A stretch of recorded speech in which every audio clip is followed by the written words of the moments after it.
Graça e paz para você e para toda a sua família. Irmãos, nós estamos passando tempos difíceis, tribulações, e essa que nós estamos passando, ela é mundial.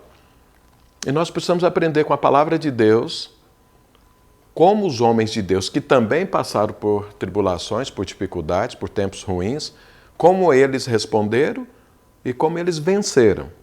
E eu quero lembrar você que Abraão passou por um tempo muito ruim e ele foi geral na terra, houve uma fome na terra. Mas antes de falar sobre a fome na terra, é importante entender o que aconteceu com Abraão até o dia que houve fome na terra. Então veja, um dia Deus resolveu chamar Abraão. Abraão já era crente, mas Deus chamou para mais perto, Deus tinha um propósito específico. Abraão ia vivendo a vida de qualquer forma, como crente, e Deus queria colocá-lo dentro de um propósito divino. Então Deus apareceu, o chamou. O que Abraão fez? Respondeu. No chamado que Deus fez, Deus falou para ele, você precisa abrir mão de tudo, dessa vida que você vive, vai para uma terra que eu vou te mostrar. Mas Deus falou para ele, deu uma única missão para ele, única nesse chamado, ser tu uma bênção. Ou seja, onde você chegar, você vai ser canal de bênção para as pessoas, para as coisas à sua volta. Todos devem ser abençoados através da sua vida. E Abraão foi para Canaã. O que aconteceu? Ele chegou em Canaã, Deus aparece para ele e a Bíblia diz que ele levantou um altar ao Senhor. Sabe, levantar altar na Bíblia fala de intimidade, fala de adoração, fala de aproximação, fala de tempo de solitude com Deus. Isso significa levantar um altar. Então Deus aparece e Abraão agora, ele toma a iniciativa de buscar a Deus, de estar junto com Deus. E Deus faz muitas promessas para ele, repete as promessas. E aí Abraão faz algo depois desse tempo, depois dessa intimidade. Ele anda pela terra e ele monta a sua tenda, segundo a palavra de Deus, na região ali de Betel, com a frente para Betel, e a parte de trás para Ai. Betel significa casa de Deus. Ai significa montão de ruínas. Isso é muito significativo nas nossas vidas. Porque é o seguinte, quando Deus chamou Abraão, ele mandou Abraão andar no sentido contrário do que o mundo andava na época. O mundo, na época de Abraão, andava do Ocidente para o Oriente. Deus mandou Abraão andar do Oriente para o Ocidente. Então, ou seja, isso é significativo para mim e para você. Nós não andamos como o mundo anda, nós andamos na contramão do mundo, porque o mundo jaz no maligno. Nós estamos em Deus. Então, Abraão, ele seguiu para o Ocidente. Quando ele armou a sua tenda, a Bíblia diz que Betel, que é a casa de Deus, estava no Ocidente. Ai estava no Oriente. Isso significa que Abraão largou a vida dele de mundo. Ele largou o mundo para trás, que ele considerava um montão de ruínas, e partiu para o propósito divino com direção a Deus, à casa de Deus, ao corpo de Cristo, a estar conectado com o Senhor. Assim estava Abraão. Mas o que aconteceu? A Bíblia não explica por quê, mas diz que depois disso, Abraão começou a caminhar na direção do Neguebe. O que é o Neguebe? Neguebe era um deserto que separava Israel, fazia parte de Israel, mas separava Israel do Egito. Então o Neguebe, de um lado é Canaã, do outro lado é o Egito. E a Bíblia diz que ele foi caminhando para o Neguebe. Neguebe é um deserto sequíssimo, é aquilo assim que é muito seco. Isso é significativo. O porquê que Abraão caminhou para essa direção, a Bíblia não diz. Mas dá a entender que, caminhando para isso, Abraão estava esfriando. E o que aconteceu no Neguebe? A Bíblia diz que era uma terra que tinha fome. Olha, o deserto sempre vai ter fome, naturalmente falando. E Abraão, quando estava com fome, ele viu que havia fome na terra, o que ele fez? Ao invés de voltar para o lugar onde ele estava, ele foi ir para o Egito. O Egito estava fora de Canaã. Então, o homem que é considerado o pai da fé, para nós, naturalmente falando, um homem que teve uma experiência com Deus, que seguiu o Senhor, que mudou toda a sua vida, naquele momento de tribulação, ele fez uma escolha errada. Ele foi para o Egito. Chegando no Egito, o que aconteceu? Antes de entrar no Egito, ele falou para Sara assim, olha, fala que você é minha irmã, porque para eles se eles pensarem que você é minha esposa, você é muito bonita, muito formosa, eles vão querer ficar com você, vai me matar e vai ficar com você. Então fala que é irmã. Então veja, todas as vezes que nós ficamos com medo, porque Abraão ficou com medo da fome, ficou receoso da fome, ficou temeroso da fome. Todas as vezes que nós ficarmos com medo, sabe o que vai acontecer? Nós vamos caminhar para proteger a nossa própria vida. E para proteger a nossa própria vida, nós vamos fazer coisas insensatas e coisas que vão nos fazer mal, mais do que aquilo que nós estamos com medo. Porque nós é que vamos produzir problemas para as nossas próprias vidas. Nós não podemos ser conduzidos pelo medo. Abraão, pelo medo, foi parar no Egito. Deus mandou ficar em Canaã, mas foi para o Egito porque estava com medo. Sabe?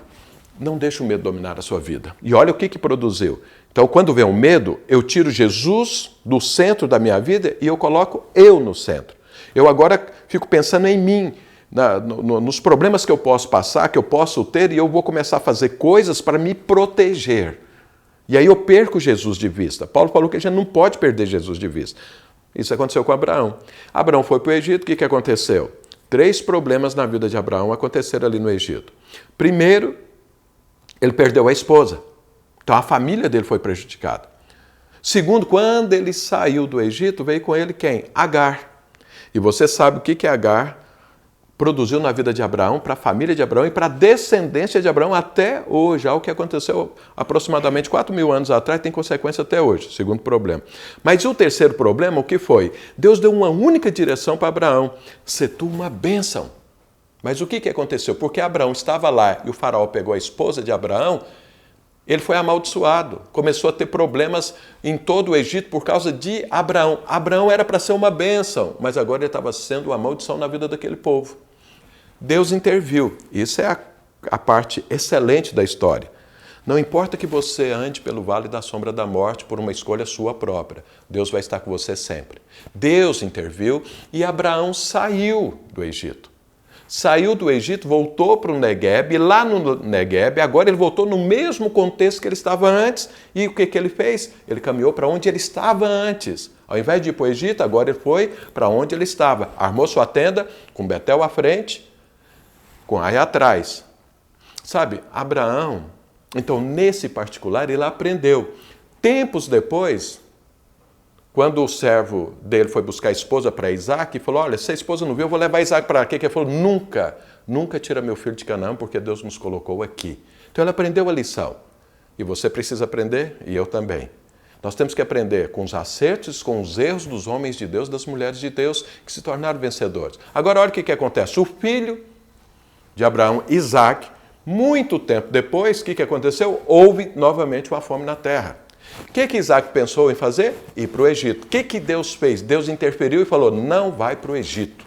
Fica aí porque eu vou te abençoar. O que Isaac fez? Ele ouviu o Senhor e ficou. E numa época de fome, numa época que ninguém colhia, Isaac lançou suas sementes. Ele creu na palavra do Senhor. Ele olhava para todo lado, só tinha destruição, só tinha gente passando fome, era uma seca, ninguém plantava, mas Deus falou: planta. Ele creu na palavra e plantou. E a Bíblia diz que ele colheu 100 vezes mais. Então veja, Abraão passou por esse problema e olha o que aconteceu. Isaac passou pelo mesmo problema e olha o que aconteceu na vida dele. Em tempos de tribulação, Isaac avançou, cresceu, enriqueceu e teve uma outra postura. Lembra? Jacó também passou por um tempo de fome. Os 3 patriarcas passaram por tempo de fome. Veja, isso significa que a cada geração nós vamos passar por um momento assim. A nossa geração está passando por esse momento agora. É uma pandemia, ou seja, o mundo inteiro está com um problema. Mas a questão é, como que nós vamos responder?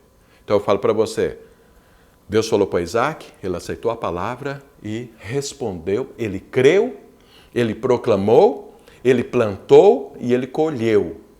Então veja, Abraão foi abençoado? Foi. Isaac foi mais abençoado, porque ele teve uma atitude diferente, porque Deus deu direção. Então veja, eu e você não precisamos passar pelas mesmas coisas que eles passaram, nós podemos aprender com eles e irmos mais à frente. Abraão foi de um jeito, Isaac foi melhor. Por quê? Aprendeu com a experiência dos patriarcas. Vamos aprender com as experiências dos irmãos, porque Paulo fala, o que foi escrito serve para nos ensinar. Nós estamos com um problema? Sim, o mundo inteiro está com um problema. Mas eu quero te falar, Deus quer tirar você desse problema de uma forma infinitamente melhor. Planta, primeiro creia no que Deus fala. Não creia nas circunstâncias, não fica olhando para o que o mundo diz. Olhe para o que Jesus diz. Olhe porque a palavra de Deus diz. Creia nessa palavra, proclame essa palavra, a palavra de fé e plante, porque nós vamos sair disso fortalecidos. Nós vamos crescer, vamos conquistar e a nossa vida será infinitamente melhor depois dessa tribulação do que antes dela. No entanto, é um problema que nós estamos passando, a nossa geração está passando esse problema, coisa que nós nunca passamos em todos os nossos tempos, a nossa geração. Mas agora é a nossa hora e nós vamos responder certo. Você vai responder certo e nós vamos avançar infinitamente mais. Amém? Então olha bem para mim, chega bem aqui. Deus te ama, não vai te abandonar e nós vamos sair disso infinitamente melhores. Amém? Creia nessa palavra, vive essa palavra e Deus vai te abençoar.